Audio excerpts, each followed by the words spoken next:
नमस्कार विद्यार्थियों, स्वागत है आप सभी का आपके अपने यूट्यूब प्लेटफॉर्म उदय एजुकेशन में। बात करेंगे इस वीडियो में क्लास 8वीं के सामाजिक विज्ञान के पेपर के बारे में। और ये पेपर है ये आपके वस्तुनिष्ठ प्रश्नों पर आधारित रहेगा। कई सारे विद्यार्थी हैं काफ़ी दिनों से मांग कर रहे थे कि सर वस्तुनिष्ठ पेपर आप लेकर आए, क्योंकि हमारे राज्य में है वस्तुनिष्ठ प्रश्नों का पेपर पूछा जाएगा। तो बिल्कुल आप सभी की डिमांड पे ये पेपर लेके आया हूँ। और जैसा कि कल मैंने यूट्यूब पे पोल भी डाला था और आपसे प्रश्न भी किया था कि क्या ये पेपर लेकर आना चाहिए या फिर नहीं, तो 97% हमारे जो विद्यार्थी है उन्होंने आंसर किया था यस पे। और आप सभी की डिमांड पे ये पेपर लेके आया हूँ। बहुत ज़्यादा मेहनत लगी है, तो आप सभी विद्यार्थियों से निवेदन रहेगा अंत तक जरूर देखिएगा। आपका अपना चैनल है, अभी तक आपने सब्सक्राइब नहीं किया है तो सब्सक्राइब कर लीजिएगा। सबसे पहले आपको अपना रोल नंबर लिखना है, जैसे कि आपकी कॉपी में लिखोगे आप। और आपका जो पूर्णांक रहेगा वो रहेगा 80 नंबर का। और इस जो पेपर है इसमें प्रश्न रहेंगे वो रहेंगे आपके कुल 30। और ये सारे के सारे प्रश्न हैं आपके वस्तुनिष्ठ रहने वाले हैं। तो देखते हैं पहला प्रश्न। आप सभी से निवेदन है वीडियो को लाइक और चैनल को सब्सक्राइब जरूर कर लीजिएगा। पहला प्रश्न है कि बैरकपुर में अंग्रेज अधिकारियों पर हमला करने के आरोप में फांसी पर किसे लटका दिया गया था? टाटिया तोपे को, सीताराम पांडे को, मंगल पांडे को या फिर बहादुर शाह को? तो विद्यार्थियों इसका सही आंसर हो जाएगा आपका ऑप्शन नंबर श, मंगल पांडे को। तो यहाँ पे आप लिखोगे ऑप्शन नंबर श। अब आंसर है वो अपनी उत्तर पुस्तिका है उसी में आप सभी को लिखना है। अगला प्रश्न है पहला विश्व युद्ध शुरू हुआ था 1912 में, 1920, 1914 या फिर 1924? तो विद्यार्थियों इसका सही आंसर होगा प्रथम विश्व युद्ध है वो 1914 में हुआ था। तो यहाँ पे भी आपका ऑप्शन नंबर स रहेगा सही आंसर। विद्यार्थियों राजस्थान के जो विद्यार्थी हैं उनके लिए ये पेपर बेहद ही इंपॉर्टेंट रहेगा, क्योंकि इनमें से कई सारे प्रश्न हैं आपके एग्जाम में भी पूछे जाने वाले हैं। अगला प्रश्न है प्रश्न संख्या 3, अंग्रेजी शिक्षा अधिनियम कब पारित किया गया? 1759, 1885, 1853 और 1854? तो विद्यार्थियों इसका सही आंसर हो जाएगा वो होगा आपका 1759, ऑप्शन नंबर अ। अगला प्रश्न है आप भी कोशिश कीजिए प्रत्येक प्रश्न का आंसर वीडियो के कमेंट बॉक्स में लिखने की। प्रश्न संख्या लिखिएगा, फिर उसके बाद में बराबर करके उसका आंसर आपको लगता है वो भी आप कमेंट में लिखिएगा। सत्य शोधक समाज के संस्थापक हैं वो कौन थे? ज्योतिराव फुले, डॉक्टर अंबेडकर, महात्मा गांधी या फिर पेरियार? तो विद्यार्थियों इसका सही आंसर हो जाएगा वो होगा आपका ऑप्शन नंबर अ। सत्य शोधक जो समाज हैं इसके जो संस्थापक हैं वो ज्योतिराव फुले थे। अगला प्रश्न देखिएगा प्रश्न संख्या 5, लोगों को बहुमूल्य संसाधन बनाने में सहायता करते हैं शिक्षा, स्वास्थ्य, उपयुक्त दोनों? और ऑप्शन द रहेगा इनमें से कोई नहीं। तो विद्यार्थियों इसका सही आंसर होगा लोगों को बहुमूल्य संसाधन कौन बनाता है? शिक्षा भी बनाती है, स्वास्थ्य भी बनाता है। तो आपका ऑप्शन नंबर स रहेगा इसका सही आंसर उपयुक्त दोनों। अगला प्रश्न है प्रश्न संख्या 6, भूपृष्ठ के कुल क्षेत्रफल का लगभग कितने प्रतिशत भाग हैं वहाँ पे भूमि हैं? यानी अपनी जितनी पृथ्वी है इसके कितने प्रतिशत भाग पे हैं वो भूमि है और कितने प्रतिशत भाग पे जल हैं? तो विद्यार्थियों इसका सही आंसर हो जाएगा भूमि है वो 29% भाग पे हैं। तो आपका ऑप्शन नंबर स रहेगा। और 71% भाग पे क्या है? जल हैं। ये भी आप ध्यान रखना। अगला प्रश्न है निम्न में से धात्विक खनिज हैं लो एस्क, चूना पत्थर, कोयला या फिर अब्रक? तो विद्यार्थियों इसका सही आंसर हो जाएगा वो हो जाएगा आपका ऑप्शन नंबर अ। लो एस्क हैं ये क्या है? धात्विक खनिज है, यानी इसके अंदर धातु के अंश पाए जाते हैं। जबकि अधात्विक खनिज हैं ऐसे होते हैं जिसके अंदर धातु के अंश नहीं पाए जाते हैं, जैसे कि चूना पत्थर हो गया, अब्रक हो गया और कोयला हो गया। ये सारे के सारे क्या है? अधात्विक खनिज हैं। अगला प्रश्न देखिएगा प्रश्न संख्या 8, जब खनिजों को बाहर निकालने के लिए गहन कूपों की खुदाई की जाती है तो उसे क्या कहा जाता है? आखनन, प्रवेधन, कूप की या फिर विकृत खनन? तो विद्यार्थियों इसका सही आंसर होगा मेरे हिसाब से लगभग ऑप्शन नंबर ब रहेगा, प्रवेधन कहा जाता है। अगला प्रश्न है ब्रिटिश भारत का इतिहास पुस्तक है उसके लेखक कौन है? यानी इसको इंग्लिश में अपन बोलेंगे तो a history of British India book है, उसके लेखक कौन है यानी राइटर कौन है? तो विद्यार्थियों जेम्स मिल हो जाएगा आपका ऑप्शन नंबर ग इसका सही आंसर। अगला प्रश्न देखते हैं नील विद्रोह हुआ था। विद्यार्थियों ये क्लास 8वीं का पेपर है, तो आप सभी से निवेदन रहेगा वीडियो को अंत तक जरूर देखिएगा। और जितने भी विद्यार्थी इस वीडियो को देखने आए हैं ना वे सभी वीडियो को लाइक करेंगे और चैनल को सब्सक्राइब करेंगे और इस वीडियो को आपके मित्रों तक आगे शेयर करेंगे। और हमारे टेलीग्राम ग्रुप से जुड़ने के लिए वीडियो के डिस्क्रिप्शन में जो लिंक दे रखी है उस पर आप क्लिक कीजिएगा, लेकिन पहले वीडियो देख लीजिएगा, फिर उसके बाद में ये काम कीजिएगा।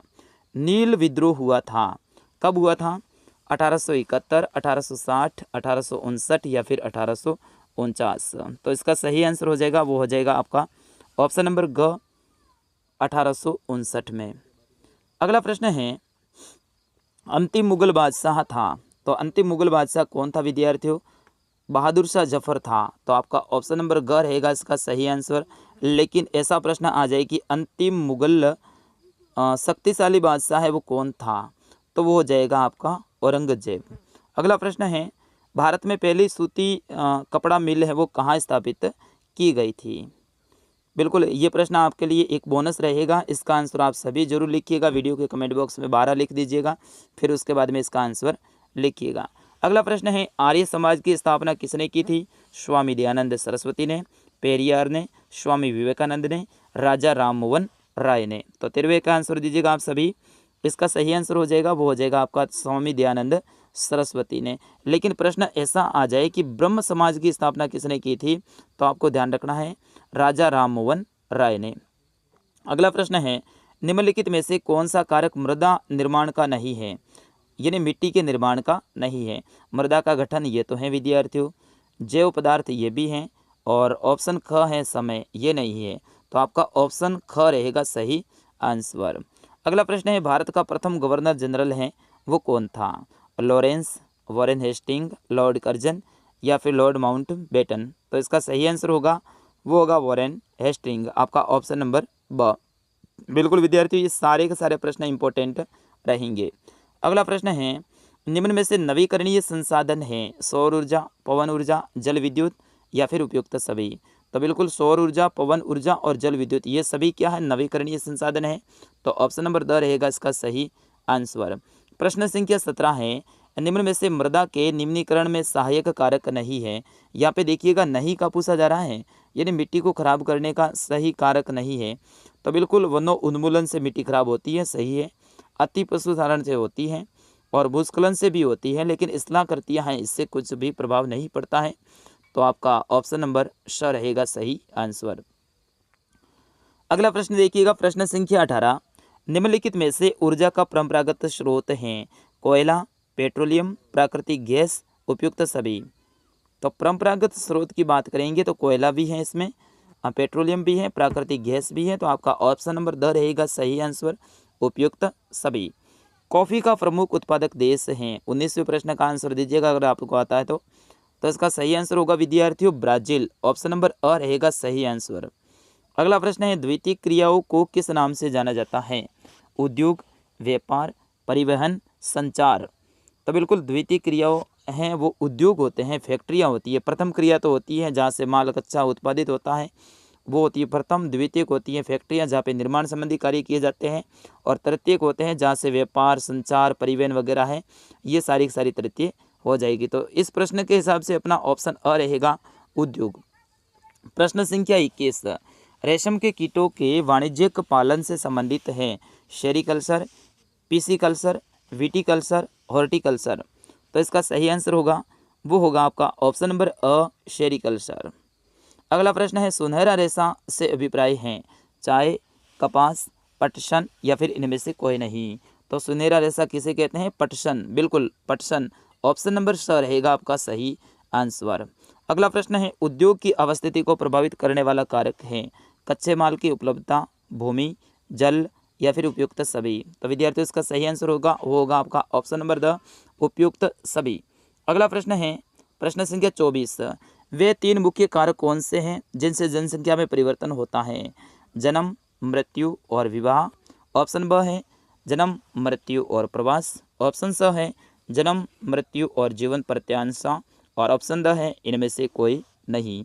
तो बिल्कुल जो जनसंख्या परिवर्तन है उसको सबसे ज़्यादा जो प्रभावित करता है वो अपना ऑप्शन नंबर ब में है, जन्म, मृत्यु और प्रवास। अगला प्रश्न है, 1999 में विश्व की जनसंख्या हो गई थी। तो विद्यार्थियों इसका सही आंसर होगा, वो होगा आपका ऑप्शन नंबर श 6 अरब हो गई थी 1999 में। अगला प्रश्न है, वो है भारतीय संविधान सभा का गठन किया गया था 1945 में, 1947 में, 1949 में या फिर 1946 में। तो बिल्कुल भारतीय संविधान सभा है, इसका गठन है वो 1946 में किया गया था। ऑप्शन नंबर द रहेगा आपका सही आंसर। अगला प्रश्न है प्रश्न संख्या 27। जर्मनी में हिटलर के अत्याचार किए गए थे, सॉरी दोबारा से पढ़ूंगा मैं। जर्मनी में हिटलर ने अत्याचार किए थे हिंदुओं पर, ऑप्शन ब है मुसलमानों पर, ऑप्शन स है यहूदियों पर और ऑप्शन द है ईसाइयों पर। तो विद्यार्थियों इसका सही आंसर होगा वो होगा आपका ऑप्शन नंबर स यहूदियों पर। अगला प्रश्न है लोकसभा एवं राज्यसभा के सदस्यों को क्या कहा जाता है? विधायक, पार्षद, सरपंच या फिर ऑप्शन द है सांसद। तो इसका सही आंसर रहेगा वो रहेगा आपका ऑप्शन द सांसद। प्रश्न संख्या 29 है जलियांवाला बाग हत्याकांड कब हुआ था? 13 अप्रैल 1919 को, ऑप्शन ब है 13 अप्रैल 1918 को, ऑप्शन स है 10 अप्रैल 1919 को और ऑप्शन द है 10 अप्रैल 1920 को। तो विद्यार्थियों इसका सही आंसर होगा वो होगा आपका ऑप्शन नंबर अ 13 अप्रैल 1919 को पंजाब के अमृतसर में जनरल डायर के नेतृत्व में ये जलियांवाला बाग हत्याकांड हुआ था। अगला प्रश्न है प्रश्न संख्या 30। घरेलू हिंसा महिला सुरक्षा कानून लागू हुआ था 2004 में, 2002 में, 2006 में या फिर 2005 में। तो विद्यार्थियों इसका सही आंसर होगा वो होगा आपका ऑप्शन नंबर श 2006 में घरेलू महिला सुरक्षा कानून है वो लागू हुआ था। तो विद्यार्थियों ये थे आपके सामाजिक विज्ञान के 30 अति महत्वपूर्ण प्रश्न जो कि आपके आगामी बोर्ड परीक्षा की दृष्टि से इम्पोर्टेंट रहने वाले हैं। मैं आशा करता हूँ ये वीडियो आपको पसंद आया होगा और सारे प्रश्नों को आपने ध्यानपूर्वक सुना होगा और याद कर लिया होगा। तो बिल्कुल इस वीडियो को आप ज़्यादा से ज़्यादा शेयर कीजिएगा, लाइक कीजिएगा और कमेंट में ज़रूर बताइएगा कि आप कहाँ से निवास करते हैं। और साथ ही हमारे टेलीग्राम ग्रुप को आपने ज्वाइन नहीं किया है तो ज्वाइन कर लीजिएगा, वहाँ पे इस पेपर की मैं PDF है वो डाल दूँगा। मिलता हूँ अगले पेपर में, तब तक के लिए जय हिंद, वंदे मातरम।